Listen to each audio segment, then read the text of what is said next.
Flight attendant slaps homeless man, not knowing he's a disguised billionaire CEO.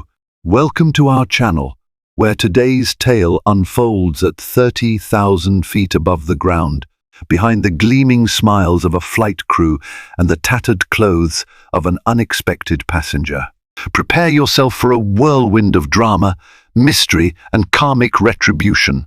Our story begins with what seems like a harsh injustice, a flight attendant striking a homeless man who has been subjected to mockery and suspicion. Little does she know that this ragged stranger is, in fact, a disguised billionaire CEO seeking to test humanity's kindness firsthand. Stay tuned for a journey of shocking confrontations, high-stakes conflicts, and life-changing revelations. Before we dive in, if you're new here, don't forget to subscribe and hit that notification bell so you never miss an update. If you're excited about this story, let us know. If you enjoyed the video, press 1. If not, press O. Your feedback really inspires me to gather more uplifting and meaningful stories. Ava Renshaw paced Terminal 4 of John F. Kennedy International Airport, her sharp gaze sweeping over the crowds of travelers jostling for space, scanning departure boards, and sipping overpriced coffee. Ava was a senior flight attendant for the fictional Pan Global Airways, renowned for her impeccable professionalism and unwavering dedication, at least on the surface. Outwardly, she exuded warmth, polished confidence, and a refined presence. Yet beneath that elegant facade lurked a simmering impatience, sharpened by years of dealing with unruly passengers and demanding schedules. Today, the airline had scheduled an overnight flight from New York to Tokyo, promising a full roster of weary travelers. Ava was already on edge, having fought through heavy traffic and a personal disagreement with her roommate that morning.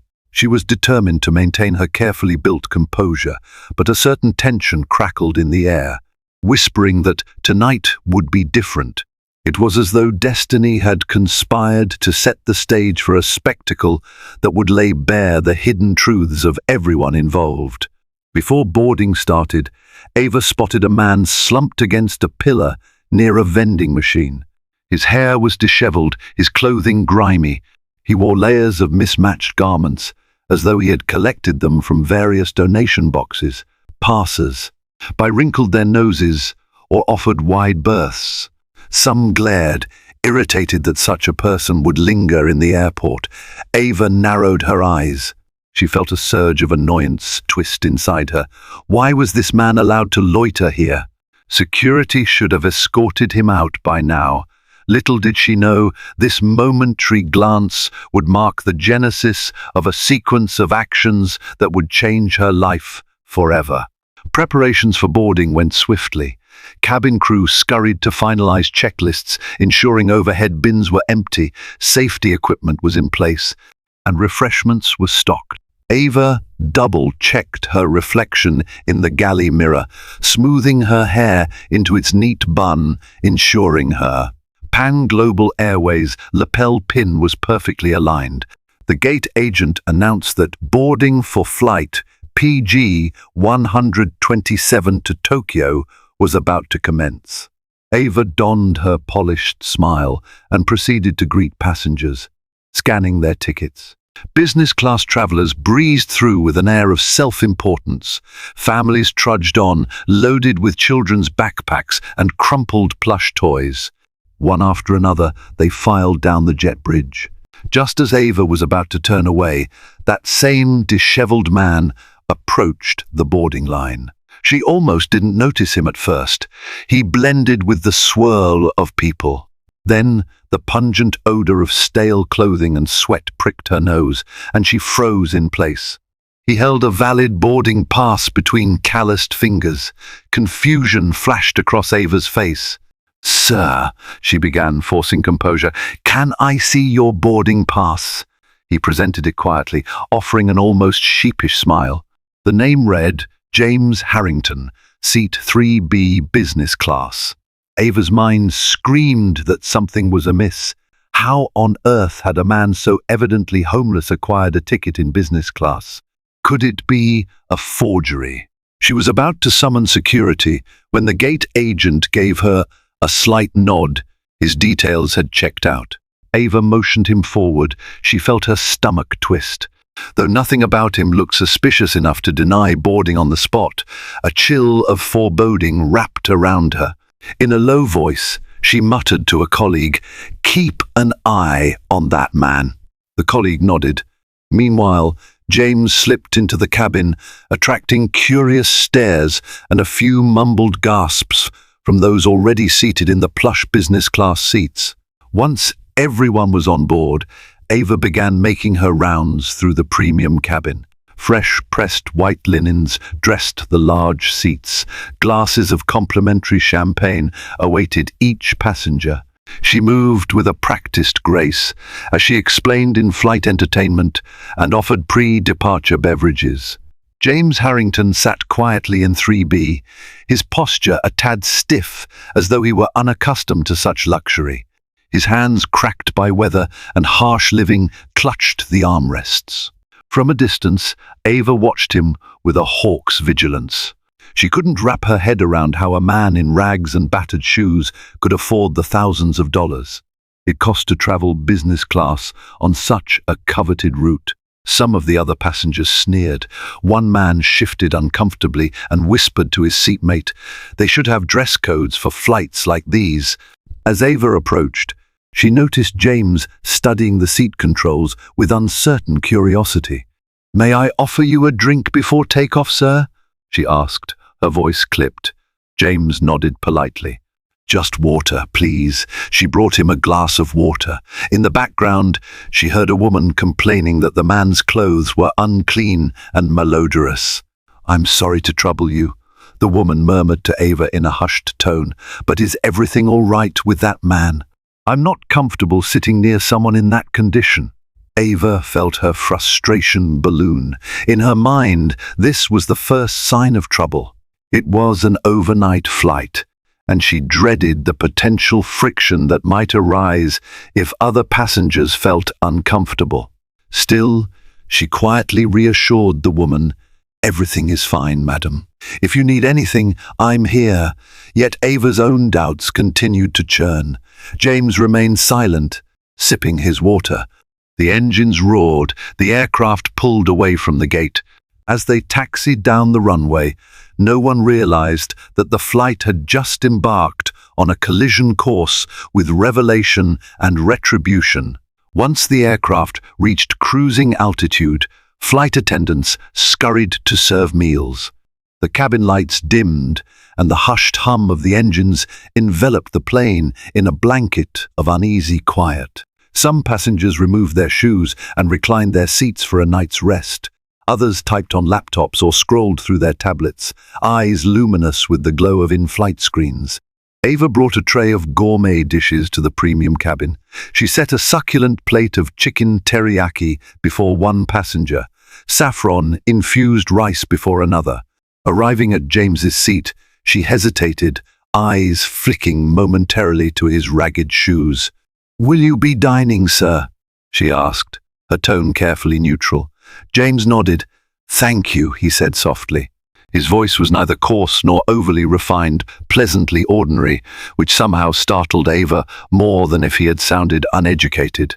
She placed the tray before him, noticing that his nails were painfully short and his skin was scraped. He murmured thanks, but she saw a glimmer of something in his gaze. Behind the humble expression lay a quiet intelligence. It unsettled her. Did he have a secret? Could he be a con artist who had somehow scammed his way into business class?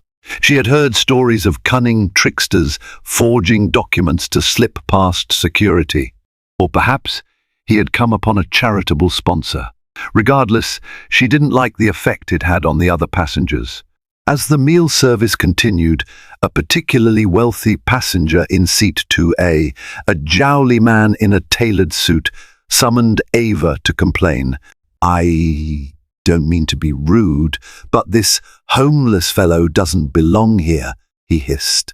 "Look at him, rummaging around with those filthy sleeves. Is Pan Global Airways so desperate?" This is disgraceful. Ava forced a sympathetic nod, though inside she felt the burn of conflict. She wanted to tell the passenger that it was out of her control, that the man had a valid ticket, but she found herself increasingly irritated at James too. She knew she couldn't show open hostility while on duty. The tension prickled in the air, sowing seeds of a confrontation that was about to erupt. Halfway across the Atlantic Ocean, the pilot announced turbulence ahead. Lights flickered. The plane jolted abruptly. Outside, the night sky was pitch black. Rain droplets streamed across the windows as a storm system formed. Passengers clutched their armrests, bracing themselves as the aircraft shuddered.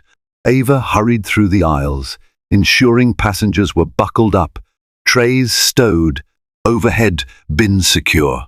When she reached James's seat, her frustration flared. He was rummaging in his carry-on, pulling out something that looked like a tattered folder. "Sir, please remain seated with your seatbelt fastened," she said sharply.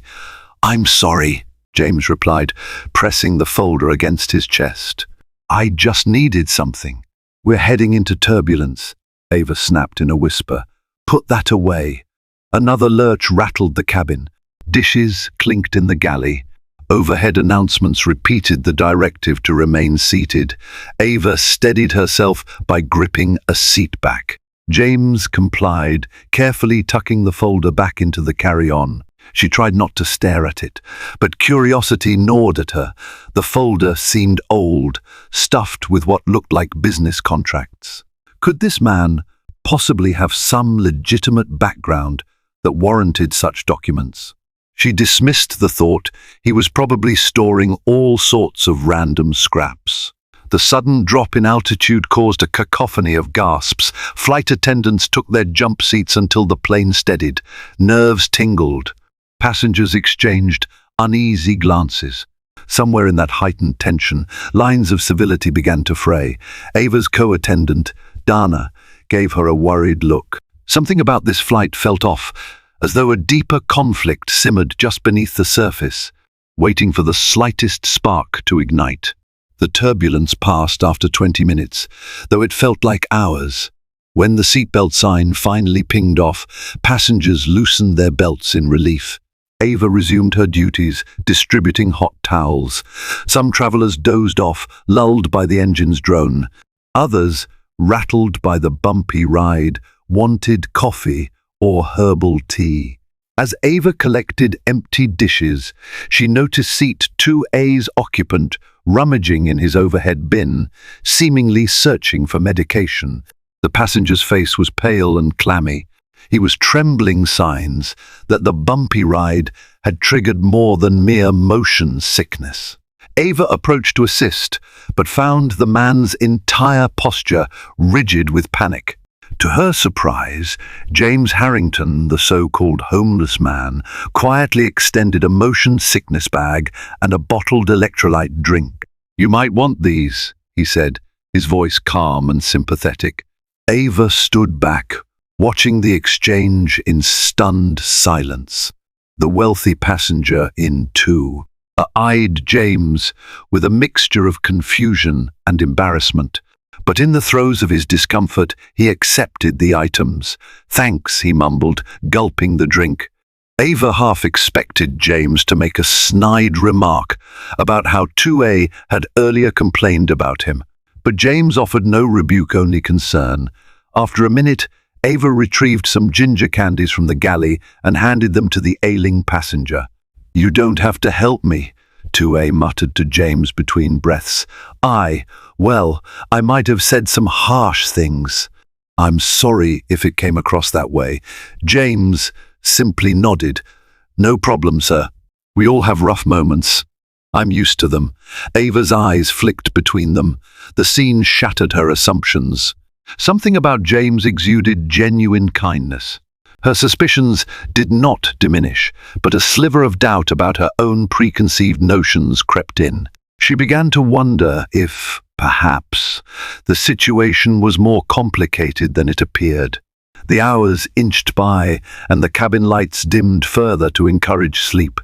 Ava monitored the aisle, stepping over outstretched legs and half-open laptops. Occasionally, she found herself stealing glimpses at James, trying to decode his mannerisms. He was dozing in his business-class seat, head leaned against the window, the city lights far below, replaced by an expanse of silent blackness. Then came a ruckus near the rear of the cabin. An irritated voice demanded help. Ava hurried over to find a middle-aged woman complaining that her seat's entertainment system had malfunctioned. She was in a foul mood, lashing out at anyone who walked by. Ava tried to apologize and troubleshoot, but the woman grew louder, causing heads to turn. In that moment, James, who had awakened, approached from behind. Before Ava could ask him to return to his seat, he said gently, "I'm sorry you're having trouble, ma'am. These planes are complicated, and sometimes electronics fail, but I used to work with software. Maybe I can take a look." The woman frowned, obviously uncertain whether to trust a man who looked like he belonged outside, sleeping on a sidewalk. But desperation overcame her hesitation. "Fine," she grumbled, "but if you break it, you're paying for it." Ava almost intervened to forbid him from tampering with airline equipment, but curiosity got the better of her. She watched as James navigated the system's menu with surprising fluency. He toggled the seat's controls, pressed a hidden reset button. Within minutes, the flickering screen burst back to life. The woman blinked in surprise. "How did you?" James just gave a humble shrug. "I've spent some time around technology." Ava could barely believe it. Who was this man, truly? She felt her chest tighten with conflicting emotions, irritation that he was straying from protocol by meddling with airline equipment, fascination that he managed to fix it, and a sense of awe at the calm competence he exhibited. She escorted him back to his seat, but questions tumbled in her mind like dice. Her frustration swelled again, amplified by her inability to label him neatly as a con artist or a mere vagrant. An hour later, Ava was in the galley preparing coffee for a pair of restless passengers. The cabin was mostly silent, save for the low hum of electronics and the occasional cough or rustle of fabric. As she turned to retrieve cups, she glanced through the narrow space between the curtains, separating the galley from the business-class cabin. She saw James rising from his seat, presumably heading to the lavatory. Then she heard a sharp yelp. She peeked out to see a younger passenger nearly topple over James, complaining that the homeless man was in the way. James apologized politely, stepping aside, but the tension escalated. The younger passenger sneered, "You reek of the streets. I don't know how you got that seat, but keep away from me." The hush of the cabin magnified the confrontation. Heads began to turn. Ava felt her pulse spike. She hurried forward.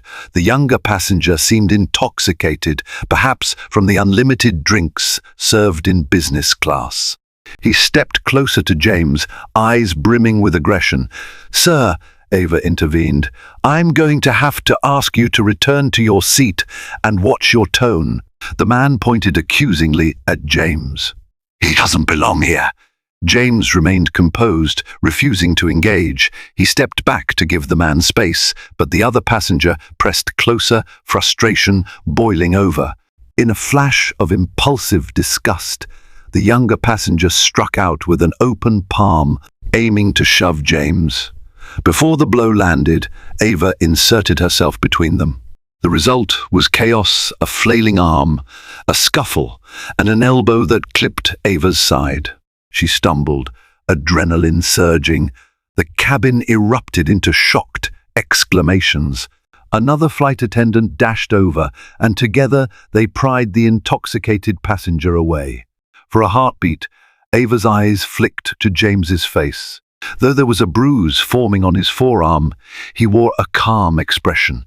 She realized she expected him to explode in anger. Wasn't that how people hardened by the streets would react? But he merely lowered his gaze, as though pained by the confrontation. "Are you all right?" he asked softly. Ava blinked. She was the one who usually offered comfort, not received it from a passenger, especially not from someone like him. After the confrontation settled, Ava escorted the intoxicated passenger to his seat, issuing a stern warning that further aggression would lead to landing authorities being called.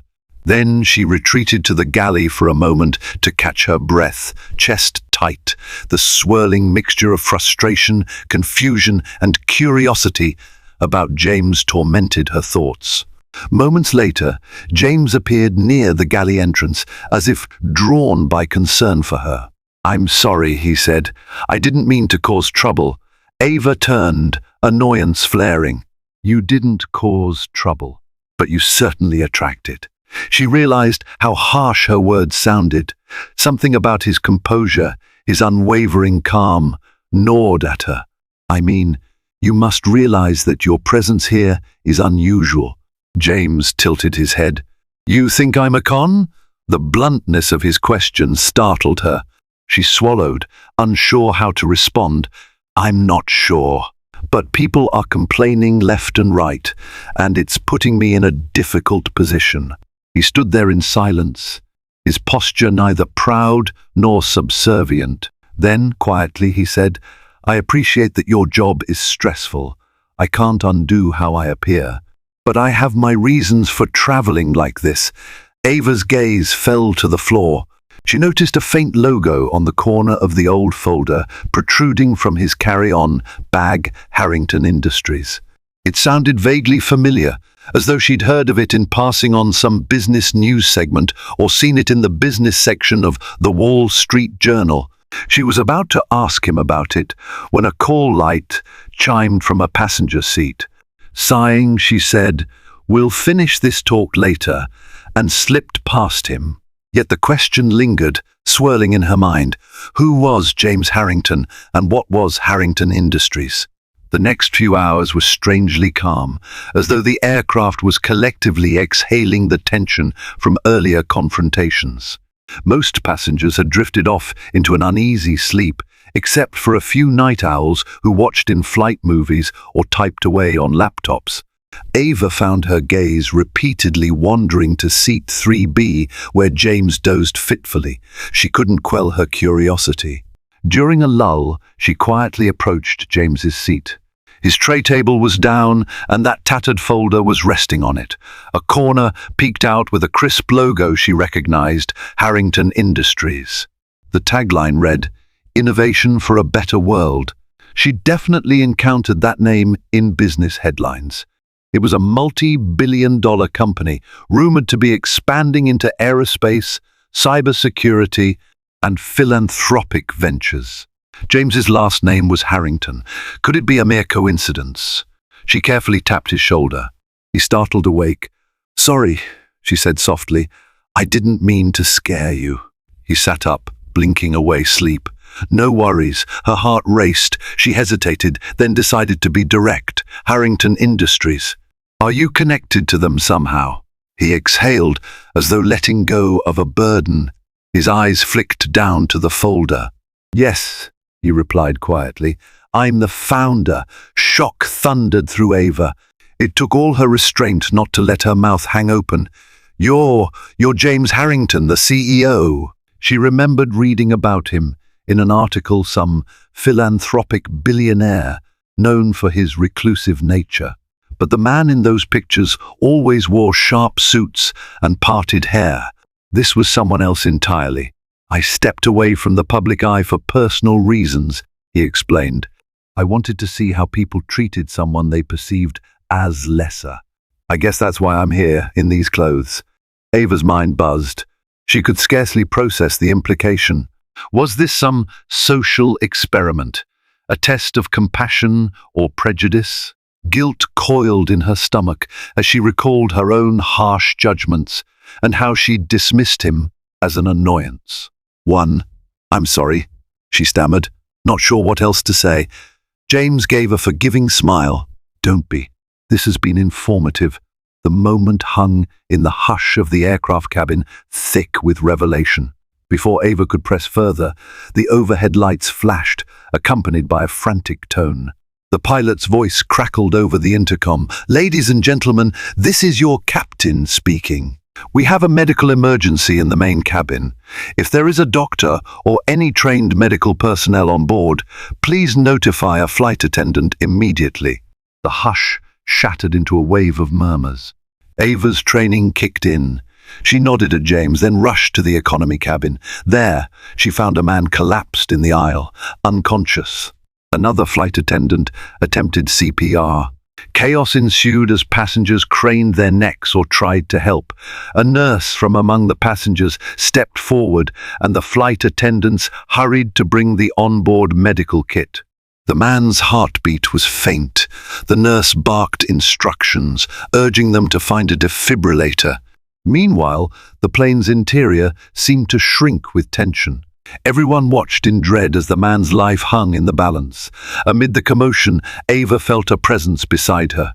She turned to see James, no longer slouching, but moving with purposeful calm. "I'm trained in first aid," he said softly, rolling up his sleeves. In a surreal twist, the homeless man joined the nurse, assisting in compressions, verifying the kit's contents and ensuring the man's airway was clear. Passengers stared in awe and confusion. This man in ragged clothes was methodical, authoritative. His voice rang firm and steady. "Count the compressions. Keep that oxygen mask ready." And when the defibrillator beeped, he helped position it carefully before stepping back for the shock. A tense moment later, the unconscious man gasped for air. Vital signs stabilized, though he remained in critical condition. Relief washed through the cabin. Some passengers clapped, others wept. Ava felt an overwhelming sense of respect for James. Minutes ago, she'd discovered his true identity, but now it was his humanity, not his fortune, that truly shone. The crisis forced the flight to accelerate its arrival preparations. They rushed to secure medical support upon landing. Passengers remained on edge, aware that a life hung on the speed of their approach. The captain coordinated with Tokyo's airport authorities for immediate assistance on the tarmac. Ava couldn't shake the swirling thoughts in her mind. She stole glances at James, who retreated to the business class section. He looked weary but resolute. The nurse approached him, eyes shining with gratitude. "Thank you," she whispered. "You really knew what you were doing." He simply nodded, offering no grand explanation. Some passengers who had judged James earlier watched him with a new perspective. Whispers spread. "Did you see that homeless man save that passenger's life?" Another said, "He's no ordinary vagrant. Something's off." Meanwhile, the wealthy occupant of seat 2A sat quietly, cheeks flushed in realization that he had severely misjudged the man earlier. As the plane began its descent, the storm that had harried them across the ocean parted like a curtain. Tokyo's sprawling lights glittered below, an endless array of shimmering clusters. Ava made the landing announcements, voice quivering slightly with adrenaline. She informed everyone that paramedics would be meeting the plane upon arrival. Seatbelt lights flicked on. The aircraft's nose dipped. Despite the typical routine, there was a sense of subdued awe among the passengers. Everyone had witnessed high drama unfold in mid-air accusations, turbulence, and life-saving heroics from the most unlikely source. Once the aircraft touched down on the runway at Tokyo's Haneda Airport, paramedics rushed aboard. They whisked the sick passenger away, hooking him up to oxygen, and in the fourth drip, most passengers waited patiently, grateful that the medical crisis was being handled. A few rose to collect their carry-ons prematurely, prompting flight attendants to remind them to remain seated. Ava was about to thank James again when she saw him exit his seat. He looked like he intended to leave swiftly, possibly to avoid the throng of curious eyes. Her own curiosity flared. She followed him to the forward galley, just by the exit. But before she could speak, the airline's lead purser, a stern woman named Clarice, blocked James's path.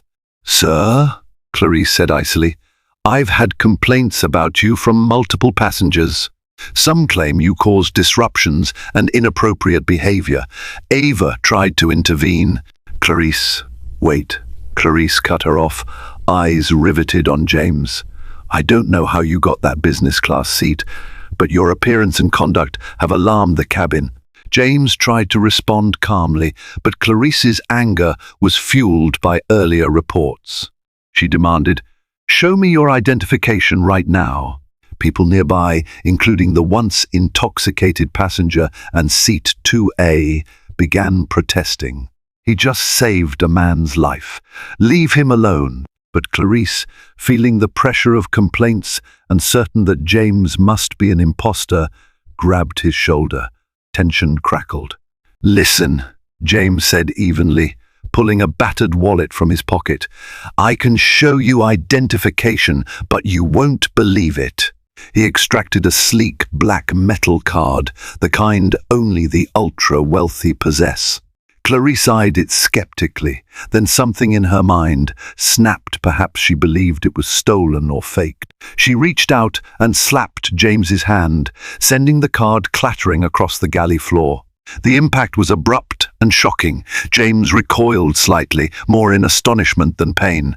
In that instant, a hush fell in the area. Ava stood frozen, mouth parted in horror.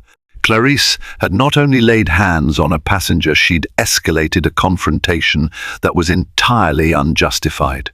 James simply looked at Clarice with stony composure. Slowly, he bent to pick up the black card, revealing his full name and Harrington Industries insignia. Gasps rippled through those who glimpsed it. Ava finally found her voice. "Clarice," she said tremulously. "Stop.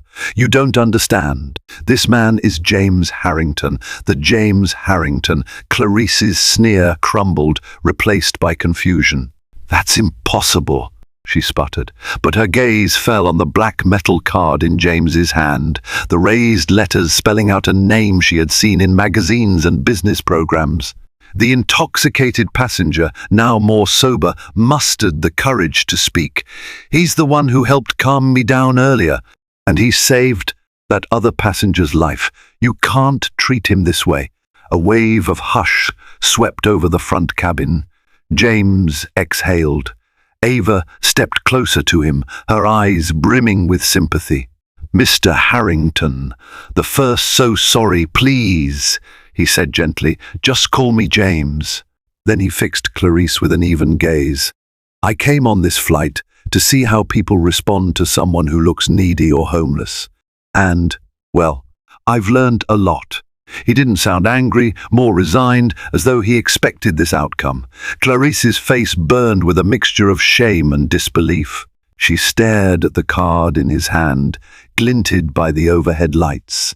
She tried to force an apology, but it stuttered out in fragments. I had no idea." By now, some of the business class passengers had clustered near the front, witnessing the tense exchange. Word spread like wildfire. People realized the man they had written off was, in fact, the billionaire CEO James Harrington. Reactions varied. Some displayed shock, others guilt, and a few, seeing an opportunity, tried to approach him with praise or handshake attempts. But James's eyes were on Ava. He recalled her scolding earlier, her suspicion, even though she had not physically assaulted him like Clarice just had. Ava felt a hot flush rise in her cheeks. She wanted to vanish. She braced herself for condemnation or scorn, but all he offered was a measured nod of understanding. As soon as the jet bridge was attached, paramedics wheeled the stretcher out. Other passengers began to file off, tension crackling through the corridor. Clarice hurried off the plane, presumably to make frantic phone calls or file some sort of report, her composure in tatters. Ava remained behind, assisting with final disembarkation procedures. She was petrified to face James again, but she knew she owed him an apology. Gathering her courage, she followed him onto the jet bridge. He was standing off to one side, out of the main flow of exiting travelers. His posture was weary, shoulders slightly hunched, eyes rimmed with fatigue. "James," she began softly, stepping closer. "I'm sorry. I misjudged you. I was." She searched for words. "I was cruel. I let the complaints get to me, and I assumed you were lying." He studied her for a moment, his gaze thoughtful. "You were doing your job," he said at last, "and you showed me glimpses of kindness, even if it was reluctant." Ava's eyes stung with tears, recalling her earlier scornful attitude and how she'd ironically worried that his presence would tarnish Pan Global Airways' image. "I should have been better," she whispered. He raised a hand gently. "Please, it's all right. If I were in your position, I might have been skeptical too." A few passing travelers paused, eavesdropping, but then moved on. Ava inhaled shakily, her chest filled with a tangled swirl of shame and relief. "I just want you to know how much I regret what happened. And thank you. You saved that man's life." James nodded. "I was glad to help. That's what matters in the end, doesn't it?" Despite everything, he gifted her a small, reassuring smile. In that moment, Ava realized that James Harrington's wealth was the least extraordinary thing about him. Word of the incident spread rapidly among Pan Global Airways employees on the ground. Soon, a stern official from the airline's local management team stormed toward them, wearing a neatly pressed suit and a harried expression. He introduced himself as Mr. Takuchi, the Tokyo station manager for Pan Global. "Mr. Harrington," he began, bowing respectfully, "please accept our deepest apologies on behalf of Pan Global Airways. We were unaware of your presence on this flight. If we had known," James cut him off calmly. "That's precisely why I didn't want you to know. I wanted an authentic experience." "Mr. Takuchi's posture stiffened. He glanced uncertainly at Ava, who lowered her head in embarrassment. Then he cleared his throat. "We appreciate your feedback regarding our services.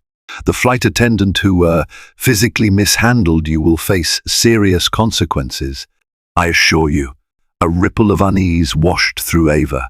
The phrase "serious consequences" echoed in her mind. She wondered if that included her. She might not have struck James, but she had certainly treated him with suspicion and contributed to the environment that allowed Clarice's behavior to escalate. James seemed troubled by the conversation.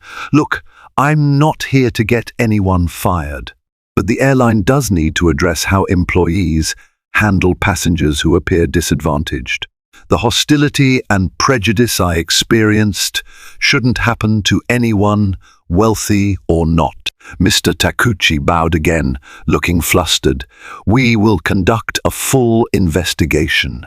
In the meantime, we'd like to offer you the hospitality of our premium lounge, hotel arrangements, anything you require." James politely declined. "I have my own accommodations in Tokyo. Thank you, though." His voice was curt, making it clear that material gestures wouldn't fix the deeper issue. Ava's chest tightened as she saw a new, more businesslike edge to James's demeanor, reminiscent of a CEO dealing with subordinates. Within the hour, Clarice was summoned to a private meeting with Pan Global's ground management. Ava, too, was asked to provide a statement.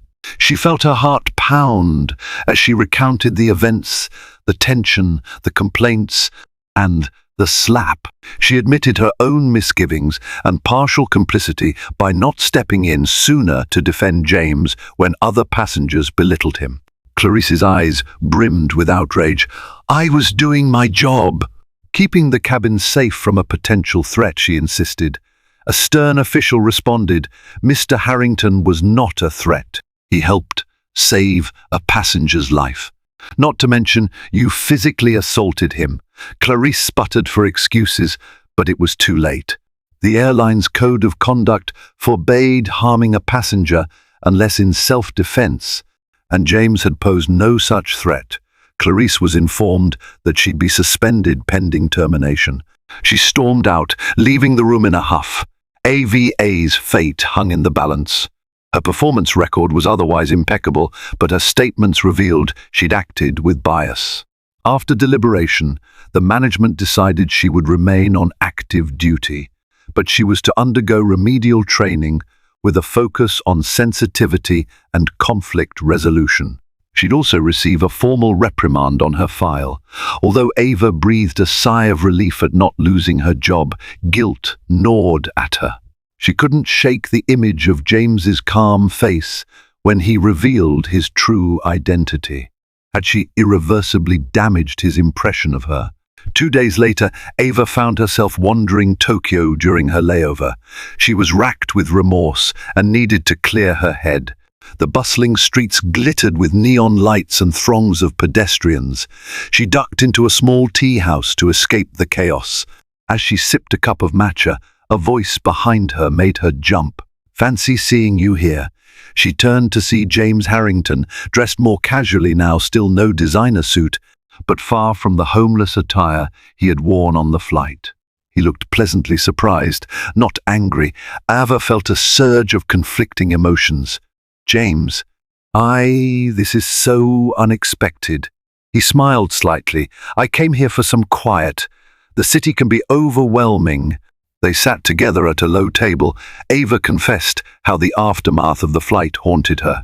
She told him about Clarice's suspension and her own reprimand. "I deserved worse," she said softly. "I failed to be humane. I was too worried about complaints." James studied her face. "I won't deny it was painful to be treated with suspicion, but you never physically lashed out. And you apologized. That takes courage." "I should have done better from the start," she whispered. "I want you to know." "I'm truly sorry. I believe you," he replied gently. Then his voice took on a thoughtful tone. "I didn't do this incognito flight just for a thrill. I've been planning to launch a philanthropic program that offers job training and support for the homeless. I needed to see firsthand what prejudice they face." Ava's gaze flicked down, shame and admiration battling in her chest. The idea of a billionaire disguising himself to understand the plight of the less fortunate was extraordinary. She felt small for having doubted him. "What's next?" she asked hesitantly. James's eyes glowed with resolve. "I'm meeting with potential partners in Tokyo. Then I'll return to the States to finalize the pilot program. But I'd like your help, if you're open to it." Ava blinked, surprised. "My help? How?" James explained that in addition to corporate sponsorship, he wanted real stories from regular working people, stories of empathy, or the lack thereof. Flight attendants, he reasoned, encounter a broad cross-section of society. They witness compassion and cruelty every day. He saw Ava as a conduit to the everyday experiences of average travelers. "I want you to share what you've seen, good and bad," James said. "Help me shape training sessions or even produce guidelines for treating every person with dignity, no matter how they look." Ava felt her chest flutter with a blend of disbelief and gratitude. I don't know what to say." "Yes, of course I'm interested. But what about my job with Pan Global?" "We can work around your schedule," James assured her. "I'm not asking you to quit, but your perspective could be valuable. And if you ever decide to move on from Pan Global, Harrington Industries is always looking for passionate employees." Ava found herself smiling for the first time in days. The sense of cosmic irony wasn't lost on her. She had started that flight treating James as a lowly vagabond, and now he was offering her a chance to make a genuine difference in people's lives. "I'd be honored," she said softly. Over the next week, Ava spent her free time meeting with James and a small group of local NGOs in Tokyo that assisted the homeless population. She listened to harrowing stories of displacement, mental health struggles, and bureaucratic hurdles. She watched James humbly interact with those in need, offering not just money but earnest empathy.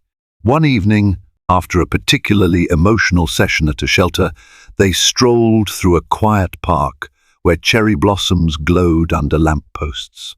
James took a deep breath, his eyes reflecting thoughtful melancholy. "Sometimes I wonder how much difference one person can truly make," he admitted. Ava shook her head.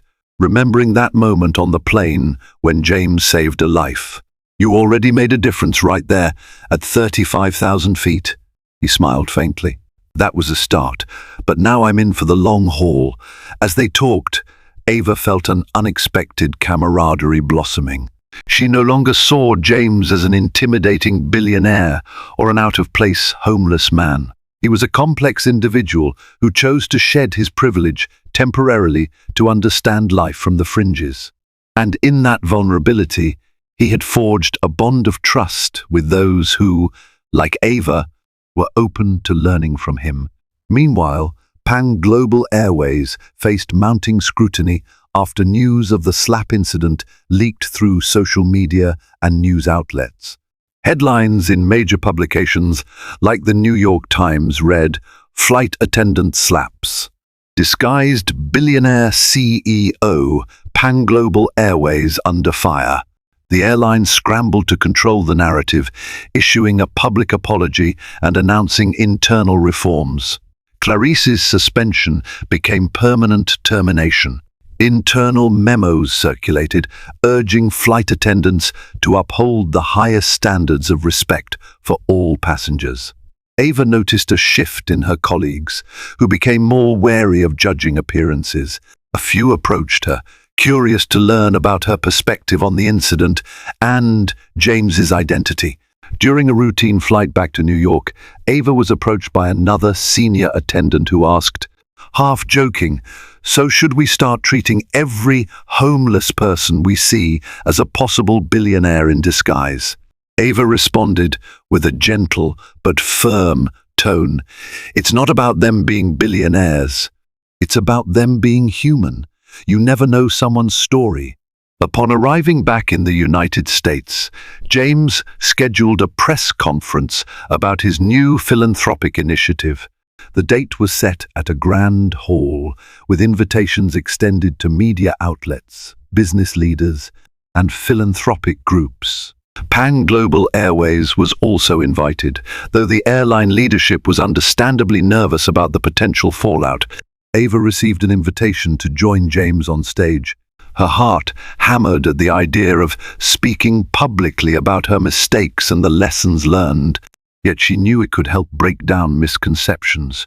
She agreed, determined to face the consequences of her actions and perhaps inspire others to empathize. On the day of the conference, the hall buzzed with reporters and cameras. James took the podium, dressed in a modest suit. Gone was the bedraggled attire, but Ava could still see the memory of those days in his posture, humble yet resolute. "Ladies and gentlemen," he began, "I'm James Harrington, CEO of Harrington Industries.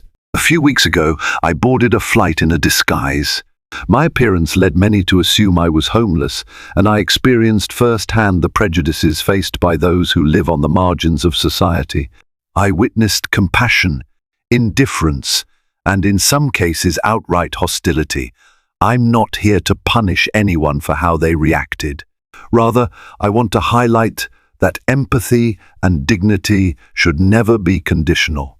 Then he introduced Ava. She stepped up, cheeks flushed under the bright lights. Clearing her throat, she started, "I'm Ava Renshaw, a flight attendant at Pan Global Airways. I was one of the crew on that flight, and I regret to say I judged Mr. Harrington too quickly. In doing so, I failed to treat him with the respect he deserved, respect that every individual deserves, regardless of appearance or circumstance." Ava's voice wavered as she recounted the incident. She confessed to her biases and explained how her interactions with James had changed her perspective. The press leaned forward, scribbling notes and filming every word. Some of the audience members nodded in understanding, others appeared moved. Working with Mr. Harrington and meeting with NGOs in Tokyo showed me how vital it is to look beyond someone's exterior, Ava concluded. "We are all capable of kindness, yet we often let fear or assumptions stand in the way." Thunderous applause erupted. James stepped forward again, thanking Ava and announcing the official launch of Harrington Hope, a new foundation dedicated to providing job training, mental health support, and shelter resources for homeless individuals worldwide. He pledged an initial investment of hundreds of millions of dollars. Cameras flashed, capturing the moment. Reporters volleyed questions. Will you continue going undercover? How did you remain calm when you were mistreated? Do you hold Pan Global Airways responsible? James answered diplomatically, praising the airline for taking swift action to address the issue and emphasizing that his experiment was never about tricking or humiliating the crew. In the aftermath, Ava felt a surge of relief. Though she knew her road to self-forgiveness was still unfolding, she took solace in the fact that her story might inspire others to pause and reflect before passing judgment. She resumed her flights with a renewed sense of purpose. Each time she encountered a passenger who looked troubled or out of place, she offered a warm smile and genuine assistance, remembering that any individual could be a hidden story waiting to be discovered. Passengers, too, recognized her from the news coverage. Some applauded her, while others asked for details about James Harrington. She responded graciously, always returning the conversation to empathy and compassion rather than sensationalism. Months passed, and Ava continued to work with James on the Harrington Hope Foundation whenever her schedule allowed. They co-developed training modules for airline employees and worked with international shelters to coordinate resources. James, true to his philanthropic roots, spared no expense in ensuring every resource was top tier. One day, Ava received a letter notifying her that a scholarship fund had been established in her name through Harrington Hope. The scholarship was aimed at young adults emerging from homelessness, providing them with education or vocational training for the aviation and hospitality industries. Overwhelmed, Ava called James to express her gratitude. "It was your idea," he reminded her gently. "That night in Tokyo, you mentioned how your training as a flight attendant taught you to multitask under stress, how it could be a valuable skill for anyone needing a fresh start. So let's give them that chance." Tears welled in her eyes. She realized the ripple effect of a single transformation. Her personal growth had inspired a program that could change countless lives. As fate would have it, Ava eventually found herself scheduled on another pan-global flight to Tokyo. She felt a pang of nostalgia stepping onto the same type of aircraft that had played host to the most pivotal moment in her life. Memories of that night flooded back the turbulence, the confrontation, the life-saving moment, and the revelation that turned everything upside down. This time, passengers boarded peacefully. One of them was an older gentleman with a worn jacket carrying a small, taped-up suitcase. Others gave him disapproving looks. Ava approached him with a warm, genuine smile. "Welcome aboard, sir. I'm Ava. If you need anything, please let me know." He looked up, startled by her kindness. With a soft smile, he replied, "Thank you." Then he shuffled to his seat, grateful for the lack of judgment. Ava felt a stirring in her chest, pride in knowing she had truly learned from her mistakes. Meanwhile, Clarice's career had taken a nosedive. She tried to sue Pan Global Airways for wrongful termination, but the case collapsed once the airline presented undeniable evidence of her aggression toward James Harrington. No airline was willing to hire her after such a public scandal. She was forced to find lower-paying work in an entirely different industry. Some might have pitied her downfall, but many saw it as poetic justice for her cruelty and her slap that reverberated around the world. That was the karmic retribution that everyone seemed to expect, an overt demonstration that unprovoked cruelty leads to severe consequences. Ava felt no schadenfreude at Clarice's plight. Instead, she took it as a cautionary tale of what happens when empathy is abandoned. Pan Global Airways, despite initial embarrassment, gradually emerged as a pioneer in passenger equality and compassion training. They consulted with Harrington Hope to develop new protocols, ensuring no passenger, regardless of appearance, would face discrimination or humiliation. Flight attendants underwent immersive workshops, teaching them de-escalation techniques and emphasizing the importance of treating everyone with respect. The airline even expanded these workshops to ground staff and management. Over time, PanGlobal began to earn accolades from consumer rights organizations for its commitment to inclusivity. In a corporate landscape often marked by hollow promises, the tangible changes signaled a real shift. A year after the fateful flight, Harrington Hope held a grand charity gala. Leaders from various industries attended, along with beneficiaries of James's philanthropic programs. Ava was invited as a guest of honor. She arrived wearing a simple yet elegant dress, feeling a wave of gratitude that her life had taken such a meaningful turn. During the event, James took the stage to share success stories from Harrington Hope.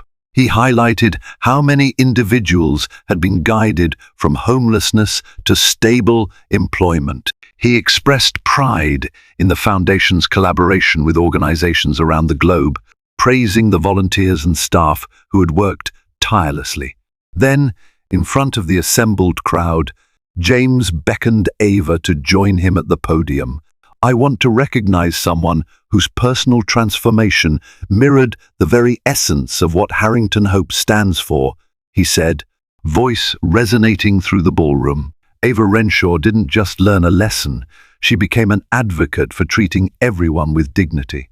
She has influenced airline policies and shown how a single person's change of heart can ripple out to affect thousands. Applause thundered through the room.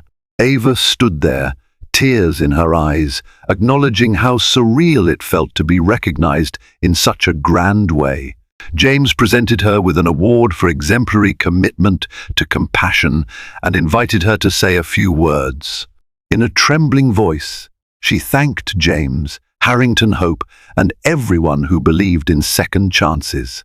When the gala ended, Ava and James found themselves standing on a balcony overlooking the city skyline, sipping sparkling water.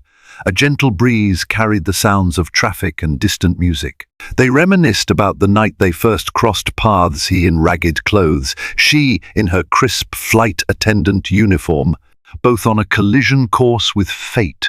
"I've thought about that flight 1,000 times, Ava mused. "And every time I realize how important it is to treat people with kindness first, judgment later or never." James nodded, the glow of city lights reflecting in his eyes. "That's why I did it, and I'm glad I did. Maybe it was a risk, but seeing the ripple effect has made it worth it." Ava felt a sense of closure and renewal.